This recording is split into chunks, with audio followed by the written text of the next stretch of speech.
feature presentation.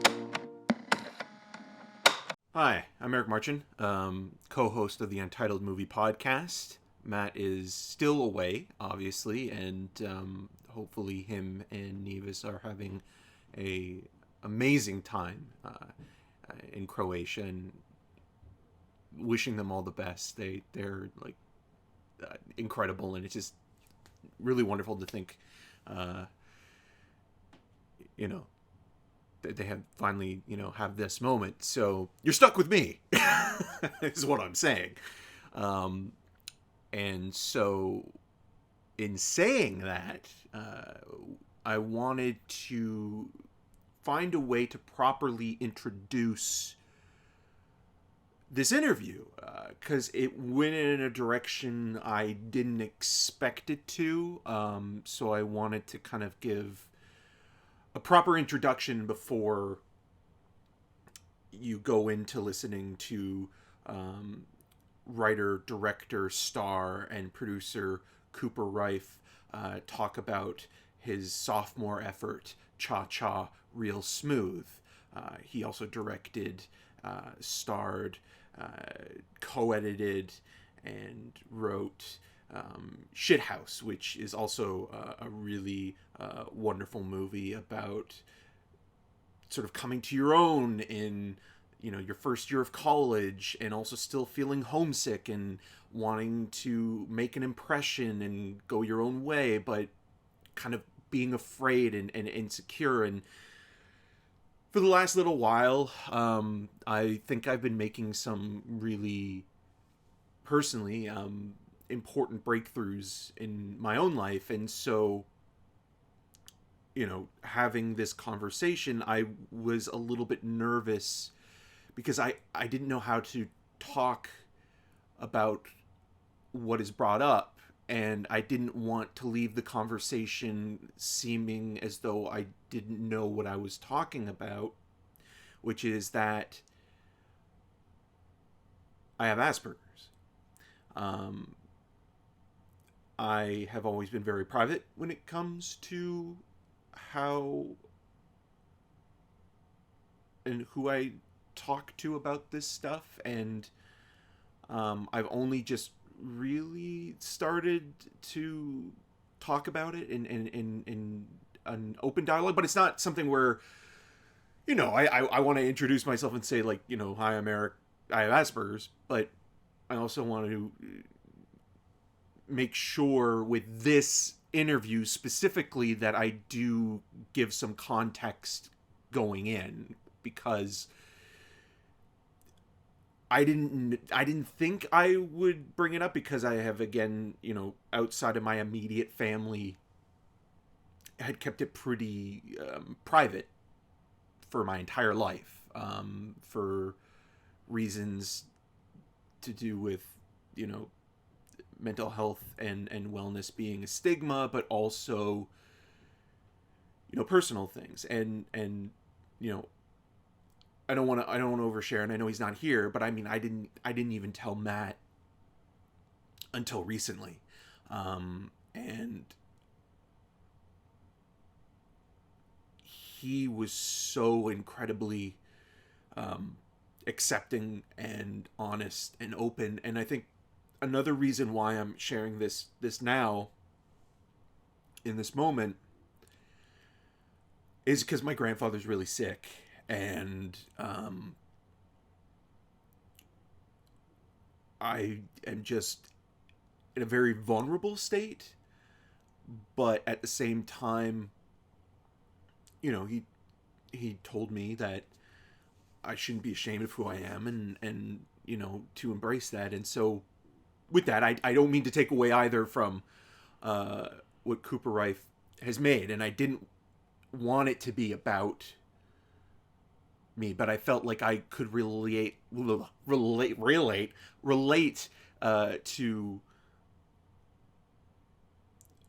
at least what Asperger's is. And because obviously, the autism spectrum, there are so many different versions, and but just having that conversation. So I wanted to make sure that I set this up properly, or at least tried to, in a way that would be honest and sincere. And again, I didn't intend for this to happen, but at the same time, I never had really talked about it in a specific way, the same way that Raiff does with the character of Lola, played by Vanessa Burkhart. And it's just one of those things where, like, I think the conversation changed, and you can even tell that I was stumbling a little bit, but I think it was good that I was just honest, because if I had continued to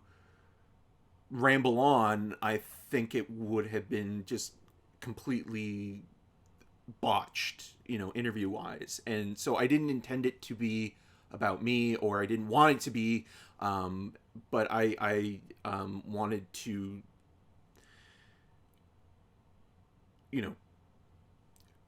reach out and say, okay, like, this movie is I think, in my opinion, one of the few really honest depictions of a specific form of autism, and portrays the character as a human being, and not simply as a caricature or a plot device, or doesn't progress the main character solely. And like, it just felt like Cooper really understood how to write a character like this, and how not only representation matters, but authenticity. So again, I've been rambling on, and you probably just want to go to the interview if you're either listening to this or watching this. So I will let you cha-cha-cha slide into my interview with Cooper Raiff, the writer, director, producer, and star of the Apple TV Plus film, which is exclusively streaming there. And I hope you guys enjoy. And I just want to also say again, thank you for your patience and understanding, and check it out. Hi, Cooper. I'm Eric Marchin Hi. of the Untitled Movie Podcast. Thank you so much for taking the time to talk to me. I really appreciate it. Thank you so much for taking time to talk to me.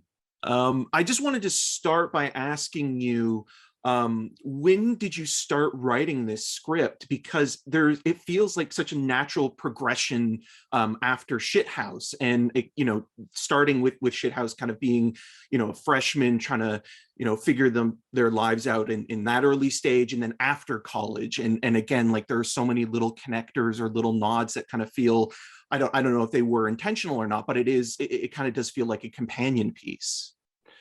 Yeah, the original idea was honestly the mother-daughter relationship, like a young mother of a disabled daughter was that bond was the nugget. And then I was pitching that relationship to people, and they're like, that is not a movie, that's just two characters. And then when I started thinking about what the movie's going to look like, I thought about Shithouse, and I thought about what worked and what I had done and what people were interested in about that. And so I thought, why don't I make a movie about kind of the next phase? Because I first made a movie about college, which was just the pain of leaving home and growing up, told by this character who really highlights that because he hasn't really left home yet or whatever. And then with Cha-Cha, I was like, I really want to say something about, I can say something about your 20s, because I'm right here and I haven't shed that person who's so scared of what your 20s are for, which is oftentimes to figure out who you are and figure out what you want for yourself. So I thought of this idea to tell that story in tandem with this 32-year-old mother who didn't get that phase in her life, and this 22-year-old is someone who I think would die to be 32. Like, he's like desperately wanting to all he knows is sacrifice and taking care, and like wants to be tied down, but I think they both help each other get strong for the different phases that they're about to enter. So yeah, does feel like a natural progression. I was cognizant of that. Yeah, it has such a naturalistic kind of flow to the movie. And reading about the production, I am just astonished that this took 21 days to shoot. And I wanted to ask you, how much pre-production do you do on something like this? Because again, it feels so organic and lived in and natural, and it doesn't feel written in any way. But I'm sure, when it comes to movies like this, it looks easier than it actually is. Like you think of, Richard Linklater films, or, what Greta Gerwig was doing, or Noah Baumbach in, the 90s and early 2000s. Yeah, I wish we had way more time to shoot the movie. And when we sold the movie, I was like, we should have had more days, and more money to make it. That in pre-production, honestly, we didn't have that much time, and we were really stressed, and it took I was astonished that we did it too. Because I really also like to rehearse, and we just didn't get any rehearsal time. The kids, we like zoomed a lot because they were nervous as I was, and we ran some lines and did that sort of thing. But yeah, it's about really getting on set and knowing you don't have much time to get the scene right, but knowing that the three things you want to really hit. And all the actors were so amazing. So it wasn't hard to keep things feeling that feeling of this doesn't feel written, but it is. I think that's just talented actors. Like there are so many, everyone's so talented in the movie. So that wasn't too hard. But yeah, it was a short number of days. Yeah, and again, like I can't believe the movie that you made in that short amount of time, because again, like even just an independent feature, usually you get a little bit longer. And also thinking that this was shot during the pandemic as well. Yeah. It's kind of amazing to think how incredibly well put together it is. I wanted to ask you about that as well, just in terms of you co-edited your first movie, and then with this you have Henry Hayes working on that. When you're writing a script, are you thinking what you want to do editing wise when you're writing it, or is it something where you're kind of writing it first and then thinking about post-production as you're filming? I write the script and then I do the shot list, and the shot list is like I sent Henry the shot list because it's really the editing list. Like I do really, I do have the edit in mind. I think that's I don't know about, I've never talked to another director about it, but I'm very specifically know what shots I want, like the transitions, or the what shot I want first, or how I want something to play out in a wide shot or something. I do care a lot about editing. Yeah, and again, like it there's just something so spontaneous and natural. And I'm sure you've gotten a lot of questions that how much of this is improvised, and you just mentioning that there wasn't a lot of rehearsal time. But is there a point where you're collaborating with the actors, and is there any tweaks in the dialogue or the way that you sort of look from the perspective of not only the character but of the performer themselves? Yeah, that's the biggest thing, is how to best marry an actor with the character. And it's really not at all about can you do what I pictured more. It's just leaning into their strengths and telling them, I never ever want you to say anything that doesn't feel perfectly right for your character, and not necessarily perfectly right for you as a person who's not the character. But like with Vanessa, I always asked her, she's very opinionated, and I would ask her if she liked certain lines, and she would say, no, I do not. And then I'd say, like, well, you've said that about every line, so we need to change the whole thing. And then with Dakota, she always knew she could rewrite lines as she was saying them. That's what I told like Leslie and Dakota and Brad, that as the character, you can rewrite things as you're saying them, or we can talk about it before we film it or whatever. But everyone felt like a co-director during scenes, like especially the adult actors, because they really knew what we were trying to say with each scene, and they knew where we wanted to end up, but how we got there, you just kind of have to lean into what feels most natural for whatever you're doing with that character. Yeah, and again, you know, we've been talking a lot about just the naturalism of it, but there is something very universal in feeling that way after college and kind of feeling not only aimless, but looking at other people and thinking like, oh, should I be, you know, at this part of my life, should I be here or should I be over there? And always comparing yourself to other people and sort of creating milestones that maybe, you know, you can kind of go on with your own flow. And it just kind of felt again like it was so lived in and real, and I appreciated that. And just even thinking about the way that there's this one beautiful monologue about memories and, you know, how we keep those even if, you know, we're not in the lives of certain people that we want to be or we miss, and that's something that I think I really just gravitated towards in an interesting way, because again, like watching this and thinking about, you know, how representation matters as well with the autism spectrum and being specific, it felt like you were telling something that was very personal to you. Yes, I was. Yeah.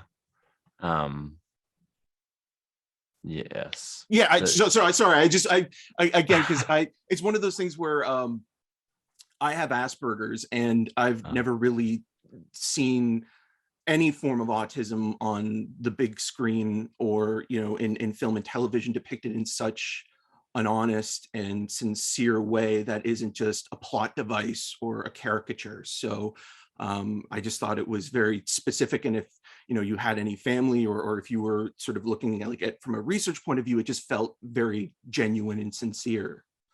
Yeah, I was kind of just trying to keep up to Vanessa, like the original. I never really set out to, like, representation is a tricky word, because I don't know if I really set out to capture this bond between a mom and a daughter, and the specific, my sister's disabled and my mom and her have my sister's not autistic. She's got this thing called holoprosencephaly and she can't walk or talk. And I think there's part of me that wanted to make a movie about her, but she would be a terrible actress and she'd look into the camera the whole time.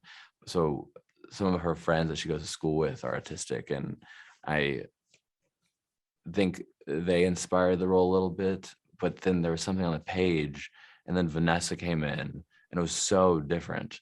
And it was really kind of just getting to know her and her mom. Truly, like, there were things about, I got, the first time I met them in person, Vanessa does this thing where she kind of like gets behind her mom without even realizing that she's doing it. Like, her mom is not like a protective person. She's the most protective person, but she doesn't present as like protective. But Vanessa will just kind of like casually just be behind her shoulder. And there's that scene where they're in the parking lot standing, and every time they're standing together, I wanted that. And there was one time when I kind of told Vanessa, like, can you go behind her shoulder a little bit? And she like looked at me and she was like, because I do that with my mom. And I was like, yeah. And she was like, and I could just, it was just one of those moments where I just wanted to like make a movie kind of inspired by Vanessa. And if Dakota was cool with it, I might have wanted to have Ruth, her mom, play Domino. Like, representation is so important, but what's really important to me is I love, and I think I understand the characters really well. And I really want an audience to understand and love the characters as much as I do. And that's the big thing.